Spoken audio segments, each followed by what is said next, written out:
What's up, YouTube? It's your boy KGBABY back with another video, y'all. I'm about to take y'all out with me. We're about to ride to Beverly Hills. But before we get anywhere, make sure y'all give this a thumbs up. Smash that thumbs up button. If you're watching this video or seeing my face for the first time, smash that subscribe button. All right, y'all. We've been building up some more momentum on this channel, and my other channels have been growing. So if you haven't seen my other channels, go check out my other channels too. But like I said, y'all, today I'm going to take y'all to Beverly Hills. I'm kind of running late. Yeah, I know you gotta watch. I don't know what I'm looking at. I'm kind of running late right now, but I'm just trying to see if I'm going to make this event. It's a networking event. It's a music networking event. Capital Music Group should be in the building and some other Grammy Award winning people.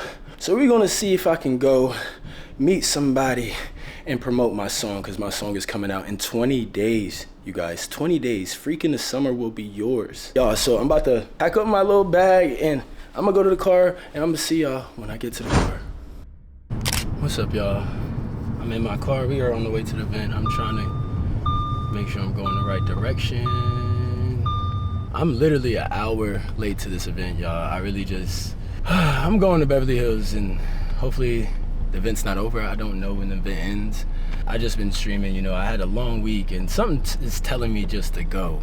Something's telling me to go, so I'm gonna bring my camera, I'm gonna go out there and I'm gonna promote my song, talk about my song. I do need to find some time to edit and post some content today to my Insta and TikTok, because I've been falling behind with that. But yeah, y'all, I'm gonna see you guys when I get to Beverly Hills. Made it to Beverly Hills, y'all. Paid for parking, and it's a nice little town that I'm in. Never been here before. Oh, look at this. Oh, I can't wait till I can afford me one of them big boys. But yeah, y'all, I'm pulling up to the event now. I'm trying to find the entrance. I don't even know where the entrance is, but we gonna find it. I felt good. I look fly. I literally copped this fit yesterday. These pants, probably gonna be my new favorite pants. But yeah, let me find where I'm going. And yeah, I don't know where I'm going, low key. I wonder if it's the backside. Let me check on my phone, make sure. Oh, it's on the backside, shoot. It's on the backside. Definitely just look. That's the right, I'm at the right spot. Definitely at the right spot. But I think I gotta go on the backside. Let me figure out where I'm going. Okay, so I turned around because I realized I was supposed to enter through that front door. I should have followed the directions because it literally sent a picture of the entrance. I'm coming in so late, I feel bad. I'm like, fuck. To know people and just see what happens from it, whether it's now or later. Thank you. Do we have any questions from the audience? Please introduce yourself and then ask your question. Sorry for being late. I'm speaking from another event, so hope I didn't interrupt. My name is Phoenix. I'm an artist, amongst other things. I have a question for you. For me, a lot of my music is better interpreted live, and what has been an issue for me is kind of like creating, like finding my band and like really like nailing it in. I had an opportunity about 1.5 years ago to headline a music festival, and I didn't get to go back. And I know the reason I wasn't invited back wasn't about my artistry, it was because my band was not good enough. So just any suggestions on how to kind of create real bonds and real relationships, because you can pay somebody a lot of money, but if they're not intrinsically a part of what's going on, then they'll come and go. Right. If you don't have your own like clique of musicians, then you got to go to the jam nights where they are. And then, do you sing or? I sing and I rap. You sing and rap. So, yeah, you would go to the places where they have those house bands and they have those cats that are like just set up and ready to play, and then they'll ask you like, okay, what do you need? And then you start talking to them and you get to know them and you start. I really love seeing like this keyboardist is on this stage right now, and then I see that same keyboardist somewhere else. Like I track all of them. I use Instagram, and I follow a bunch of musicians I've never met yet. But over time, I start going to like the Peppermint Club or the Mint, or back when Sayers Club was around. And then those cats, you know, went, some of them moved away to like Vegas and all this, but I track them. And so if there's a keyboardist I really want, or a drummer I want, or a bassist, I see where they're playing, and I show up and I'll get to know them, and we'll experience music together, and we'll talk about music, and it's like to put it in practice. When I was in a band in Florida, we were putting a band together for a big show. It was for Red Bull, and we needed a bass player, we needed a guitarist, and I was just like, I know exactly who I'm going to call. And I could say, hey, we don't have a big budget, but I got Shaka on bass, I got Chris Montague on guitar, I got this person, and they're like, oh, okay, all right. Because one thing that I'll say is someone told me, there should be 3 reasons why a musician should take a gig. And it's music, money, or the people. And you need 2 of them. You need 2 of them to do it. So if you're looking for a musician, they're going to be looking for that too. So if it isn't about money, it's got like the music's got to be fun, and the people have to be cool. And that's one thing we've all been saying. Is like it's not just about money. So you just have to put yourself in the rooms with those musicians and start kind of like hand-picking them. My name is Kawan Garnett. I go by KGBABY. But I sing R&B, soul, play live, do all that. When it comes to like building a team, I've been like paying my own editor, getting the content side of things down too. And I got my engineer that we've pretty much been locked in, making songs, writing songs, like 3 songs a week. I feel like things are starting to come together, but like, at what point do you feel like you're supposed to look for like a manager or those type of situations? Like I've had managers that came to me in the past and they just kind of like are invested 1 second and then they're like, So like, what's your advice on that? Because I've pretty much been building my own team that,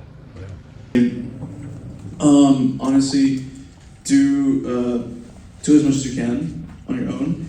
And I think the moment, at least for me, from personal experience, has been once you get to the moment where you feel you genuinely need help. You genuinely need that extra representation, that extra pair of hands, someone to focus on the admin stuff, all of that.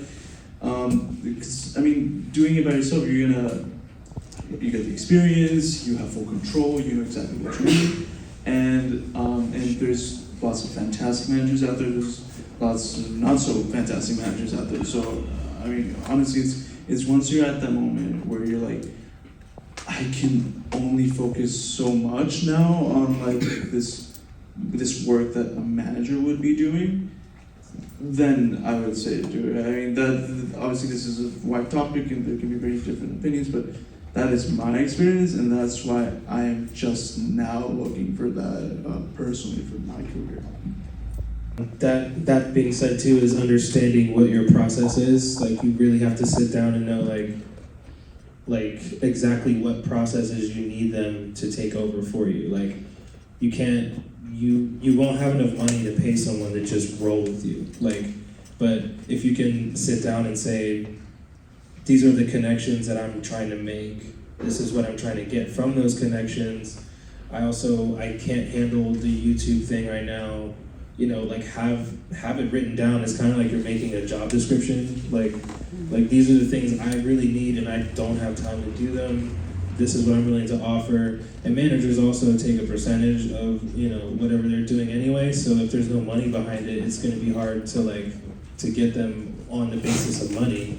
But if they believe in your project and you're kind of building a team, one of those people might actually like stand out too. Like you can hire from within. There might be someone that wants more responsibility, or they've been super loyal and have always had your back, kind of thing. And you can start trusting those people. And I've seen that a lot. Where, again, the cousin or the homie that's just been around carrying cases since day one, but now those are the people that they know all the venues and they know the people because they were the ones on the ground schlepping all this stuff around. So people trust them too, and then you can say, hey, would you mind being my manager? I don't have money right now, but this is what I'm working on. These are the things I need done. And then you can start there. And then as far as getting an actual manager, I don't know, because anyone will take your money to do stuff, but at least if you have a description, that helps. was gonna say, find somebody who wants it for you just as much as you do. Because when you start making the money changes people. Being on the other side of managers and needing managers to respond to things and improve samples and features and blah blah blah. One of the artists I oversee is a huge rapper, and honestly, his management team sucks. They have no idea what they're doing. Somebody got in his ear and said, "Hey, you need to fire your other manager and go with these people." Probably a money grab. I don't know. But you can see its effect on his music, and you can see its effect on his participation in creating and wanting to properly roll out an album or a song, things like that. So it's hard. Sometimes you don't know it until they screw you over. I've seen that many times as well. But just find someone who wants it for you as much as you do, and who also is interested and wants to put in the time to read Don Passman's book and whatever, and understand the money trails and what a mechanical is versus performance versus whatever. Okay.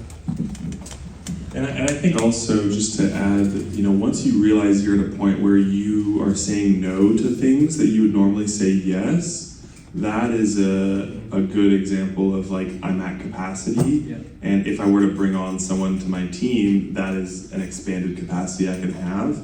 And I think, something I learned in the management world, and to whatever extent you can, I would try to build out some sort of trial period so you're not beholden to each other, and you can figure out, how do we work together? Does this make sense?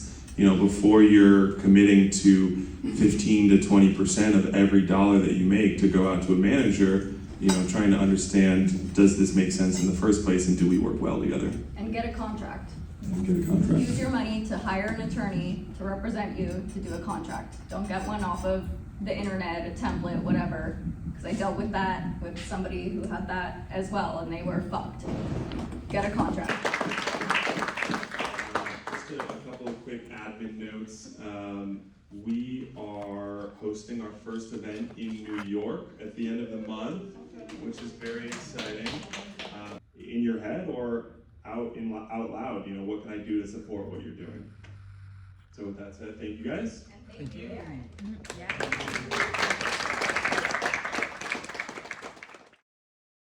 What's up, y'all? I'm back. It is the day after that event, y'all, and I'm glad that I took y'all to Beverly Hills with me. Right when I got to the event, my camera died. So I had to film videos the old-fashioned way with my phone, but I'm gonna make sure I have that included in here, and hopefully y'all don't see the difference. But yeah, y'all, I took y'all to Beverly Hills with me, and I feel like I got some really good gems there, y'all. I ran into some really good people in this industry, and I think I'm going to be a part of their collective called The Fam.